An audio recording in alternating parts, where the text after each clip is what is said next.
On March 27, 2024, Japanese prosecutors indicted a US Air Force serviceman for kidnapping and sexually assaulting a minor. And while this is bad enough, things got worse when citizens found out that the Japanese government withheld this information from the local government, meaning that locals and all Japanese citizens were unaware of this atrocity for half a year. This single case revealed that there are more cases that were withheld from local governments all over Japan. So in this video, we'll review the recent incident that is still causing protests, revelations of other cases, and analyze the status of force agreement between the United States of America and Japan. But before we start, first and foremost, sexual assault to anyone of any race and any age is never okay. This should have never happened to the girl, and I am deeply troubled to what has happened to her and others in the past. At the same time, let me just say that I believe many in the US military and Americans who know about this incident are equally disgusted with the ongoing crimes by US military personnel. I have friends who served or still serve in the US military that I respect and greatly appreciate. So I believe the US Secretary of Defense when he explained that, quote, the alleged behavior of those members does not reflect the core values of the US military, nor does it represent the conduct of the overwhelming majority of Japan-based personnel. With that said, I believe that the US government as a whole can do better, which is why we'll need to investigate the US-Japan agreement on criminal prosecution of US personnel, because the fine print points at an imbalanced relationship between the two countries. But before analyzing the relationship, let's return to the recent incident. On December 24, 2023, a US personnel stationed at Kadena Air Base in Okinawa allegedly approached a minor, took her home, and engaged in unwanted sexual contact. During the first hearing, which was held on July 12, 2024, his lawyer argued that the man understood that the girl was above 18. He apparently used a translation app to communicate with the girl. After the incident, the minor's mother called the police and investigations took place. The US military and Japanese police conducted a joint investigation. A case against the US personnel was filed on March 11th, and custody was transferred to Japan on March 27. This is already bad, but here are when things get worse. It's not clear when the US government notified the Japanese government or whether they did at all, but Japan's Ministry of Foreign Affairs did admit that they knew of the case in March. Apparently, the Japanese Foreign Ministry filed a complaint to the US Embassy. But with that said, the Okinawa government was not notified until late June. This is definitely weird, so let's check out the US-Japan notification arrangement. When the first hearing was scheduled in Naha, which is the capital city of Okinawa, local media outlets and the local government became aware of the case. This will probably make sense later in the video, but currently, whenever a crime or accident occurs, almost all information goes to the US authorities in Japan first, which is the US Embassy. The embassy notifies the Ministry of Foreign Affairs, which then is passed to the Ministry of Defense. The Ministry of Defense then passes the information to the local government. The central government only shared about the incident after the local government inquired about the case. Apparently, information was withheld due to individual privacy. Regarding this incident, we still don't know the final verdict because this is a developing case, so I'll keep you guys posted on the results. Anyway, the government's explanation sounds like an excuse, so here are 3 speculations of why the central government didn't notify the local government. First, the US ambassador visited Yonaguni in May to showcase America's commitment to deterrence. This is the first time a US ambassador to Japan visited Yonaguni, which is only 111 kilometers or 70 miles away from Taiwan. Second, elections for the Prefectural Assembly of Okinawa were held on June 16. While the anti-US presence candidates held a majority, they lost the election, and now they are in the minority. Third, June 23 is Irei no Hi, which is the day the Battle of Okinawa ended. 1 out of 4 Okinawans were killed during this battle. The fact that the local government found out on June 25 suggests that the central government wanted to avoid any sort of backlash. If this was revealed back in December, the ambassador's visit to Yonaguni would have been criticized, the anti-base candidates would have secured their seats, and the Irei no Hi memorial would have emphasized continued oppression. And things got worse when it was revealed that there was a different sexual assault in May 2024. Perhaps this could have been prevented if the entire island was on high alert. It was further revealed that there were 3 other cases since 2023, meaning that there are now a total of 5 cases since last year. These 3 additional cases were not leaked to public prior to June 2024 because these cases were not indicted by the victims. This only fueled Okinawa's anger, so on July 5th, the Japanese government announced that the central government will notify municipalities of any crimes allegedly committed by US military members without exception. Here is a general map that shows where all the major US bases are located. There are a lot of bases, but the main ones other than Okinawa are in Nagasaki, Yamaguchi, Kanagawa, Tokyo, and Aomori Prefecture. This means that any of these prefectures could also be affected, so it's decided that all sexual crimes involving US personnel will be reported to all prefectures. And more information is being revealed left and right. It was reported that since 1989, there has been 166 cases of sexual crimes involving US personnel. 91 cases are unwanted sexual contact, and 75 cases are sexual harassment. On July 24th, it was revealed that there were 3 cases of sexual crimes in Tokyo Prefecture from 2021 to 2023 that were not reported to the Tokyo government. There are other cases in Kanagawa and Aomori Prefecture, but in the grand scheme of the base conversation, Okinawa receives the most attention because of their unique situation. Unfortunately, crime isn't new in Okinawa. Okinawa currently hosts roughly 70% of all American presence in Japan, regardless of only being 0.6% of Japan's entire landmass. The location of Okinawa definitely plays a role in justifying a concentrated presence, but this also naturally increases the number of crimes. There has been a total of 6,068 cases worthy of arrest from 1972 to 2020, and out of the 668 cases, 582 are felonies.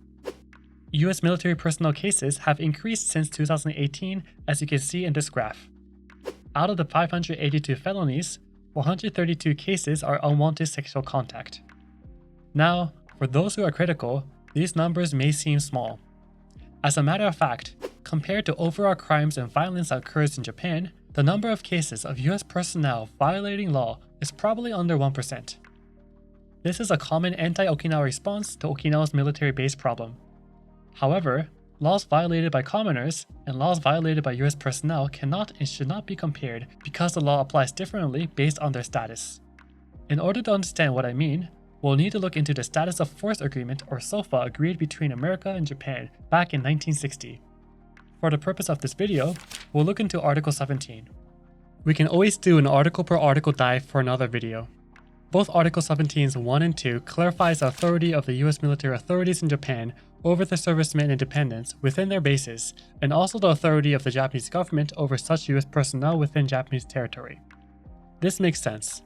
If a US personnel leaks or compromises US security in Japan, they are subject to US law, not Japanese law. The problematic or questionable part of this article are the following parts. In Article 17, 3a, both 1 and 2, the crafters clarify that military personnel on duty are subject to the primary right of American prosecution. Those who are off duty are subject to Japanese prosecution. The difficulty is to understand what does it mean to be on duty and how can one verify that he or she is on duty.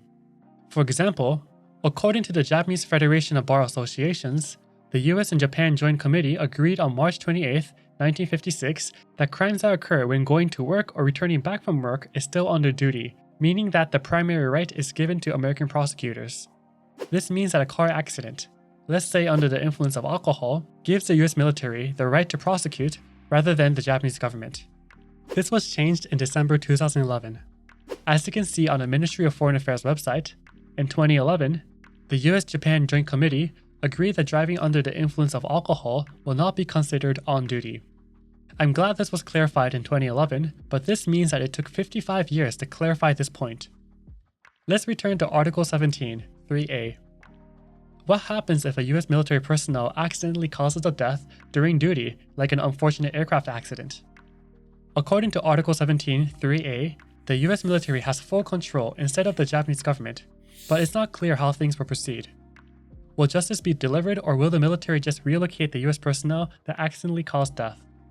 The US-Japan Joint Committee Agreement on November 24, 2011 clarifies the process. It was written that, quote, "The military authorities of the United States will expeditiously determine whether to seek a criminal prosecution and will, within 10 days of making such a determination, notify the authorities of Japan whether the military authorities are seeking such criminal prosecution." If a criminal prosecution is conducted, the Japanese government will be notified within 20 days. If a criminal prosecution is indeed conducted, the US military will notify, quote, whether the US authorities took action and what action was taken. There's a few problems already. It's not clear what the process will look like. The Japanese government will only be notified the final result when the US military has custody over a suspect. This was changed in 2012 as published by the Ministry of Foreign Affairs. Let's return to the 2011 document. If it is decided that a criminal prosecution should not be conducted, the Japanese government will be notified, quote, within 10 days from the date the military authorities of the United States learn of that decision. Part B of this Joint Committee Agreement mentions about possible disagreements. If a US personnel causes a death, but the US military does not prosecute the individual, the Japanese government can request for authority to judge the individual. As you can see, it is written that the US government will, quote, give sympathetic consideration to such request. This clearly points out at a power imbalance between the two governments. Part B too is similar, but mentions about a case that does not cause a death and was dismissed by the US military. In such case, the US government will, quote, take full account of any special views put forward by the GOJ with respect to such request. To summarize so far, the American government and US military have the sole right to prosecute US personnel if on duty, and the Japanese government has the right if off duty. If the Japanese government disagrees with the US military's dismissal of an on-duty incident, the Japanese government can make a request, but only a request. Nothing is binding. Let's return to Article 17. In Part 5C, it is written that, quote, the custody of an accused member of the United States Armed Forces or the civilian component over whom Japan is to exercise jurisdiction shall, if he is in the hands of the United States, remain with the United States until he is charged by Japan. In other words, if a US personnel commits a crime, as long as he or she is on base, the personnel will not be extradited until indicted by Japanese prosecutors. This is what exactly happened for the recent assault. The accused serviceman was detained on base for 3 months until prosecutors filed their case in March. Those who are skeptical of the US military argue that US personnel accused of crime can escape by going on base and returning to America before prosecution. In response to this accusation, the Ministry of Foreign Affairs provides a rebuttal. Japan's MOFA argues that Japanese authorities can request that the US personnel in question be held in a detention facility, which I believe occurred for the recent sexual assault. While there were cases of US military personnel escaping to America such as in 1992 and 1993, these individuals were detained in the United States and extradited to Japan. It was also agreed in 1995 that the Japanese government can have custody over personnel accused of serious crimes such as murder and sexual assault prior to prosecution. To prove their point, Japan's MOFA provides a list of cases of custody transfers prior to prosecution. But with that said, I think we could all agree that things are extremely complicated because the Joint Committee is adding new modifications to the Status of Force Agreement that was adopted in 1960. While the Japanese and US government can make things smoother through collaboration, the system per se stymies the entire process. And this is only a tip of the iceberg. In 2018, the Okinawa prefectural government published an article that compares Japan's SOFA with Germany and Italy. Here's an English translation. As you can see, Japan's domestic laws are not applicable on the US military, whereas German and Italian domestic law are applied to a certain extent on the US military. Article 16 of the US-Japan SOFA proves this point as it is written that, quote, it is a duty of members of the United States Armed Forces, the civilian component, and their dependents to respect the law of Japan and to abstain from any activity inconsistent with the spirit of this agreement. It is merely a duty to respect, not a duty to abide by the law of Japan. We can probably go on and on about the problems of the US-Japan Status of Force Agreement, Okinawa's base problem, Japan's military dependence, and an imbalance of US-Japan relations, but I want to wrap up this video by answering the following question. How can we stop or discourage future US military personnel crime? We can definitely get into the specifics such as debating the number of US personnel in Okinawa, or specifics of prosecuting crimes, but it boils down to 2 root problems. Number 1, the US military and the US government needs to be responsible and do more than expressing regret. The US government needs to apologize and needs to have transparency and accountability when it comes to the effects of the military on local civilians. Rather than expressing regret or defending the core values of the US military, just please make a public apology and repent. Have a high-ranking official like the US ambassador or the Secretary of Defense make an official apology. If the American government truly values human rights, the American government can lead by example by admitting responsibility. More than the US government, the Japanese government needs to step up as a regular sovereign country. The Prime Minister needs to push back against the United States. The Japanese government needs to push for updating or reforming the 1960 Status of Force Agreement. The Japanese government needs to stand up for its citizens and not succumb to US pressure. If Japan and the US are true allies, then Japan should not hesitate to confront the US. If Japan confronts America with persistence and confidence, I am sure the American government will respond appropriately. Such confrontation needs to be palpable for Japanese citizens, or else citizens will also question Japan's relationship with the US, and this could easily foster resentment. And as we all know, resentment can easily fracture any relationship. The US-Japan alliance remains vital for Asia, so it should not be dissolved. However, this doesn't mean that the alliance can remain imbalanced. It must be an equal relationship between two equally capable governments. If the US-Japan alliance is, as former Prime Minister Abe said in his address to the US Congress, the alliance of hope, then this hope must be actively preserved by both governments. And as leading democracies of the world, Japan and America must do better.